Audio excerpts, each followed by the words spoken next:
किया जाता है। आइए इसे एक उदाहरण से समझते हैं। इस उदाहरण में java.applet.abstract, java.awt.abstract, java.awt.event.abstract पैकेजेस को इंपोर्ट किया गया है। कमेंट सेक्शन में एप्लेट टैग को डिक्लेयर किया गया है। एप्लेट टैग की कोड प्रॉपर्टी में app.class हाइट प्रॉपर्टी में 200 तथा विड्थ प्रॉपर्टी में 300 वैल्यू सेट की गई है। ऐप क्लास में एप्लेट तथा आइटम लिस्नर को इनहेरिटेट किया गया है। ऐप क्लास की बॉडी में लिस्ट आइटम का एक ऑब्जेक्ट एल डिक्लेयर किया गया है तथा स्ट्रिंग का एक वेरिएबल एस डिक्लेयर किया गया है। इनिट मेथड की बॉडी में L equal to new list द्वारा लिस्ट को डिफाइन किया गया है। एल डॉट एड द्वारा ए, एल डॉट एड द्वारा बी, एल डॉट एड द्वारा सी, एल डॉट एड द्वारा डी को लिस्ट में ऐड किया गया है। एल डॉट सेलेक्ट दो द्वारा लिस्ट के सेकंड आइटम को सेलेक्ट किया गया है। एड एल द्वारा लिस्ट को एप्लेट पर ऐड किया गया है। L dot add item listener द्वारा आइटम लिस्नर को ऐड किया गया है। ऐड आइटम लिस्नर में दिस कीवर्ड को पास किया गया है। आइटम सेलेक्ट चेंज मेथड में रीपेंट मेथड को कॉल किया गया है। पेंट मेथड में वेरिएबल एस में L dot get selected item की वैल्यू को सेट किया गया है। G dot draw string method द्वारा एस की वैल्यू को 10 तथा 100 कोऑर्डिनेट पर डिस्प्ले किया गया है। चॉइस क्लास, इस क्लास की सहायता से कुछ आइटम्स की ड्रॉप डाउन लिस्ट बनाकर उन पर कार्य किया जा सकता है। लिस्ट क्लास के सभी मेथड्स का प्रयोग चॉइस क्लास में भी किया जा सकता है।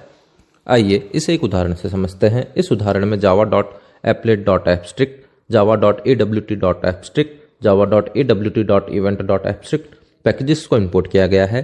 कमेंट सेक्शन में एप्लेट टैग को डिक्लेयर किया गया है। एप्लेट टैग की कोड प्रॉपर्टी में app.class हाइट प्रॉपर्टी में 200, विड्थ प्रॉपर्टी में 300 वैल्यूज को सेट किया गया है। ऐप क्लास में एप्लेट तथा आइटम लिस्नर को इनहेरिटेट किया गया है। ऐप क्लास की बॉडी में चॉइस क्लास का एक ऑब्जेक्ट सीबी डिक्लेयर किया गया है तथा स्ट्रिंग का एक वेरिएबल एस डिक्लेयर किया गया है। इनिट मेथड की बॉडी में cb equal to new choice द्वारा लिस्ट को डिफाइन किया गया है। cb डॉट एड द्वारा a, cb डॉट एड द्वारा b, cb डॉट एड द्वारा c, cb डॉट एड द्वारा d को चॉइस में ऐड किया गया है। cb डॉट सेलेक्ट वन द्वारा लिस्ट के पहले आइटम को सेलेक्ट किया गया है। ऐड मेथड द्वारा cb को एप्लेट पर ऐड किया गया है। cb dot add item listener द्वारा लिस्नर को ऐड किया गया है। ऐड आइटम लिस्नर में दिस कीवर्ड को पास किया गया है। आइटम स्टेट चेंज मेथड में रीपेंट मेथड को कॉल किया गया है। पेंट मेथड में वेरिएबल एस में cb dot get selected item की वैल्यू को सेट किया गया है। G dot draw string method द्वारा एस की वैल्यू को 10 तथा 100 कोऑर्डिनेट पर डिस्प्ले किया गया है। लेआउट सेट करना, जावा में स्क्रीन पर प्रदर्शित होने वाले कंट्रोल्स को लेआउट मैनेजर की सहायता से अलग अलग प्रकार से व्यवस्थित किया जा सकता है। लेआउट को सेट करने के लिए सेट लेआउट मेथड का प्रयोग किया जाता है। लेआउट के प्रकार, लेआउट मैनेजर क्लास को 5 प्रकार में बांटा जा सकता है।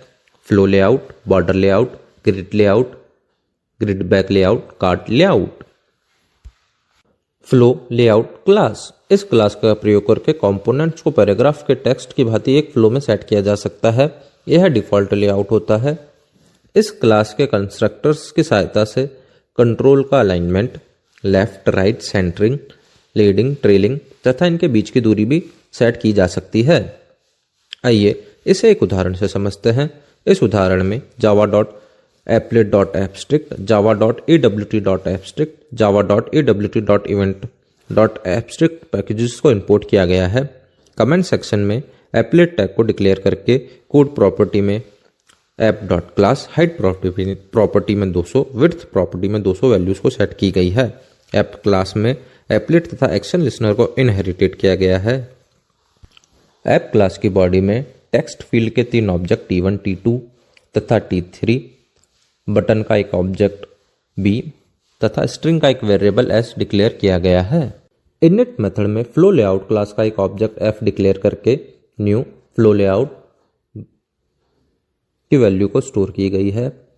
फ्लो लेआउट वैल्यू में फ्लो लेआउट डॉट लेफ्ट को पास किया गया है। सेट लेआउट द्वारा ऑब्जेक्ट F को पास किया गया है। T1 equal to new text field, T2 equals to new text field, T3 equal to new text field, B equal to new button objects को डिफाइन किया गया है। बटन का कैप्शन CALC सेट किया गया है। Add T1, add T2, add T3, add B द्वारा इन ऑब्जेक्ट्स को एप्लेट पर ऐड किया गया है। T1 dot set text 0, T2 dot set text 0, T3 dot set text 0 की वैल्यूज को सेट किया गया है। B dot add action listener के द्वारा लिसनर को ऐड किया गया है। ऐड एक्शन लिसनर में दिस कीवर्ड को पास किया गया है। एक्शन परफॉर्म्ड मेथड की बॉडी में इफ स्टेटमेंट में E dot get source equal to B condition दी गई है। इफ स्टेटमेंट की बॉडी में 3 इंटीजर वेरिएबल्स ए, बी तथा सी को डिक्लेयर किया गया है। वेरिएबल ए में integer dot parse int T1 dot get text की वैल्यू को स्टोर किया गया है। वेरिएबल बी में integer dot parse int T2 dot get text की वैल्यू को स्टोर किया गया है। वेरिएबल सी में a प्लस बी की वैल्यू को स्टोर किया गया है। वेरिएबल एस में string dot value of C की वैल्यू को स्टोर किया गया है। T3 डॉट सेट टेक्स्ट को टाइप किया गया है। सेट टेक्स्ट मेथड में वेरिएबल एस की वैल्यू को पास किया गया है। बॉर्डर लेआउट क्लास, इस क्लास का प्रयोग करके किसी कंटेनर में कंपोनेंट्स जैसे बटन्स आदि को 5 क्षेत्रों north, east, west, south, centre में व्यवस्थित कर सकते हैं। इस क्लास के कंस्ट्रक्टर्स की सहायता से कंट्रोल्स के बीच की दूरी भी सेट की जा सकती है।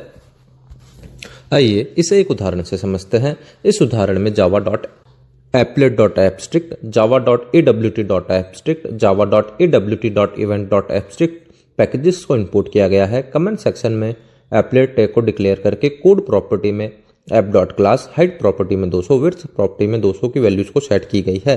क्लास ऐप में एप्लेट तथा एक्शन लिसनर को इनहेरिटेट किया गया है। ऐप क्लास की बॉडी में टेक्स्ट फील्ड के 3 object T1, T2, T3, button class का एक ऑब्जेक्ट B, स्ट्रिंग का एक वेरिएबल S डिक्लेयर किए गए हैं।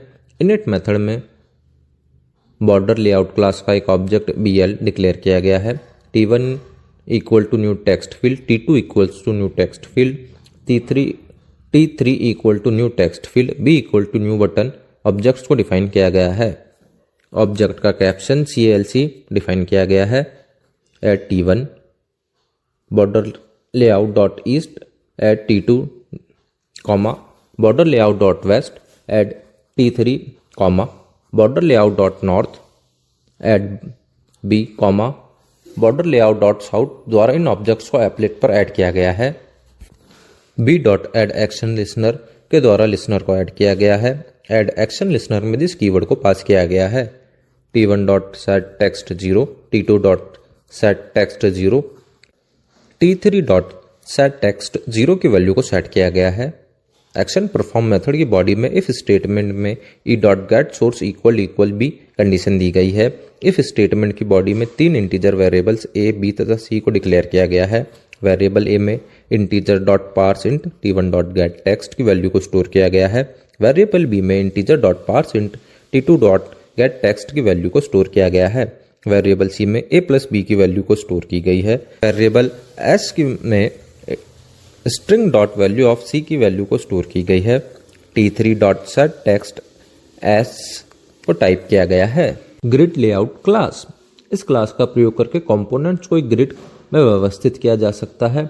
इस क्लास के कंस्ट्रक्टर्स की सहायता से रो तथा कॉलम्स की संख्या एवं कंट्रोल के बीच की दूरी को भी सेट किया जा सकता है। आइए इसे एक उदाहरण से समझते हैं। इस उदाहरण में Java dot AWT dot abstract, Java dot AWT dot abstract, Java dot AWT dot event dot abstract packages को इंपोर्ट किया गया है। कमेंट सेक्शन में एप्लेट टैग को डिक्लेयर करके इसकी कोड प्रॉपर्टी में app dot class height property में 200, विड्थ प्रॉपर्टी में 200 वैल्यूज को सेट किया गया है। क्लास ऐप में एप्लेट तथा एक्शन लिसनर को इनहेरिटेट किया गया है। ऐप क्लास की बॉडी में टेक्स्ट फील्ड के 3 ऑब्जेक्ट्स T1, T2 तथा T3, बटन का एक ऑब्जेक्ट B तथा स्ट्रिंग का एक वेरिएबल S डिक्लेयर किया गया है। इनिट मेथड में ग्रिड लेआउट क्लास का एक ऑब्जेक्ट G डिक्लेयर करके न्यू ग्रिड लेआउट 2,2 वैल्यूज को स्टोर की गई है।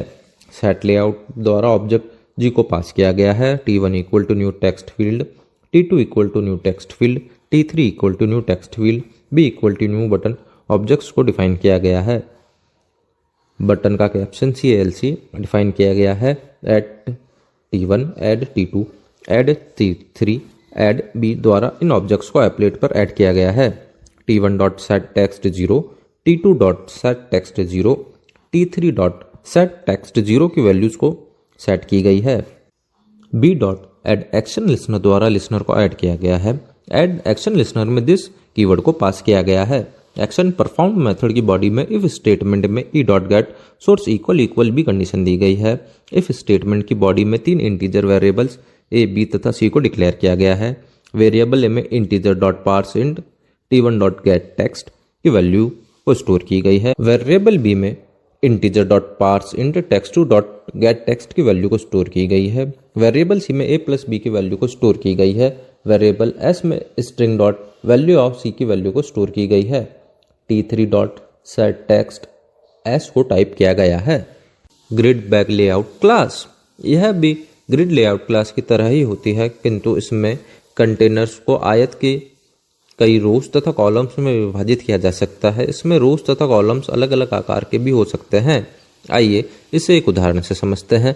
इस उदाहरण में Java dot applet dot abstract, Java dot EWT dot abstract, Java dot EWT dot event dot abstract packages को इंपोर्ट किया गया है। कमेंट सेक्शन में एप्लेट टैग को डिक्लेयर करके इसकी कोड प्रॉपर्टी में app dot class, height property में 200, विड्थ प्रॉपर्टी में 400 वैल्यूज को सेट किया गया है। ऐप क्लास में एप्लेट तथा एक्शन लिसनर को इनहेरिटेट किया गया है। ऐप क्लास की बॉडी में टेक्स्ट फील्ड के 3 ऑब्जेक्ट्स T1, T2 तथा T3, बटन क्लास का एक ऑब्जेक्ट B तथा स्ट्रिंग का एक वेरिएबल S डिक्लेयर किया गया है। इनिट मेथड में ग्रिड बैक लेआउट क्लास का एक ऑब्जेक्ट GB डिक्लेयर करके new grid bag layout values को सेट किया गया है। सेट लेआउट द्वारा ऑब्जेक्ट GB को पास किया गया है। T1 equal to new text field, T2 equal to new text field, T3 equal to new text field, B equal to new button objects को डिफाइन किया गया है। बटन का कैप्शन CL से डिफाइन किया गया है। Add T1, add T2, add T3, add B द्वारा इन ऑब्जेक्ट्स को एप्लेट पर ऐड किया गया है। T1 dot set text 0, T2 dot set text 0, T3 dot set text 0 की वैल्यूज को सेट की गई है। B dot add action listener द्वारा लिसनर को ऐड किया गया है। एड एक्शन लिसनर में दिस कीवर्ड को पास किया गया है। एक्शन परफॉर्म्ड मेथड की बॉडी में इफ स्टेटमेंट में E dot get source equal equal B condition दी गई है। इफ स्टेटमेंट की बॉडी में 3 integer variables A, B, C को डिक्लेयर किया गया है। वेरिएबल ए में integer dot parse int T1 dot get text की वैल्यू, वेरिएबल बी में integer dot parse int T2 dot get text की वैल्यू, वेरिएबल सी में ए प्लस बी की वैल्यूज को स्टोर की गई है। वेरिएबल एस में string dot value of C की वैल्यू को स्टोर की गई है। T3 dot set text S को टाइप किया गया है।